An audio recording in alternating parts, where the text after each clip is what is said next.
morning, year 5. Hope you're all doing great. Today we'll be answering worksheets 21 and 22. You will find them in your resource packs, pages 70, 71, and 72.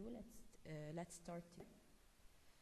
So starting with the first worksheet, question A. Polly has a straw. She cuts one end of the straw. She blows into the cut end of the straw. It makes a sound. The sound is caused by vibrations. So the first question here is, name two things that vibrate to cause this sound. I'll need you to pause the video for a minute to answer this question. Okay, back, the answers are the two ends of the straw, of course, they vibrate together and against each other, and the air particles. Question B says, Polly thinks that changing the length of the straw may change how high or low the note is. So do you remember when we talked about this? There is a specific name, a specific scientific name for how high or low the note is. So I'm going to give you a minute to answer this question. Please pause the video. The answer is sound pitch. Question C says, Polly cuts 4 identical straws into different lengths. Her friends blow gently into the straws. The note from each straw is different. Some notes are high and some are low. Describe how the length of a straw affects how high or low the note is. So if you remember, we have been discussing the idea of air columns when we were in the lab and we tried blowing in the water bottles. So we have been introduced to the idea of air columns, and we said that they represent the guitar strings. When they are long, they will produce a low note. When they are short, they will produce a high note. So I will let you answer this question, so please pause the video. The answer is, as the straw gets longer, the note produced will be low. As it gets shorter, the note produced will be high. Question D. Tanya says Polly's test is not a fair test because a different person is blowing into each straw. The question is, why might Polly's test not be a fair test if different people blow into each straw?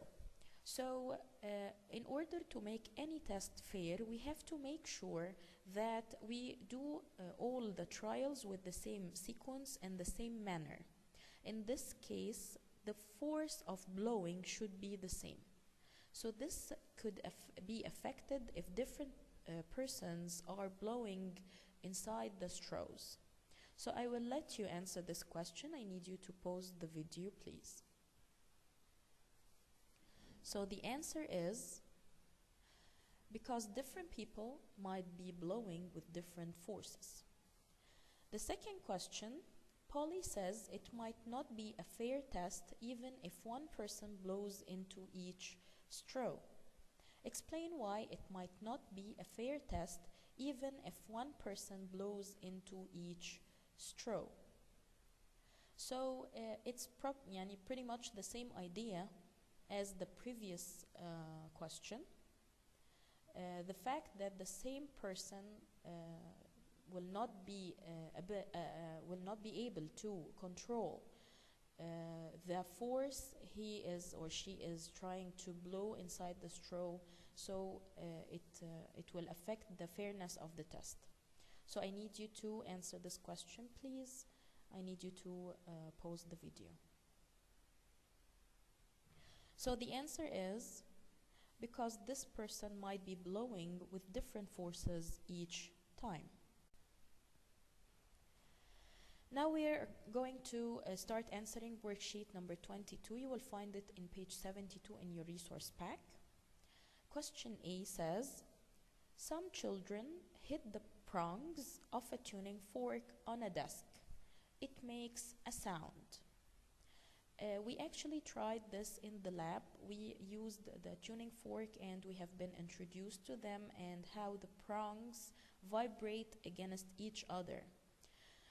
So let's read the next question. What happens to the prongs so that the tuning fork makes a sound?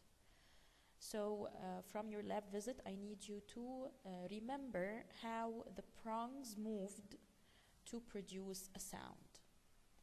Pause the video please and answer the question. The answer is they vibrate against each other. Question B says, what happens to the sound made by the tuning fork if they hit the prongs harder?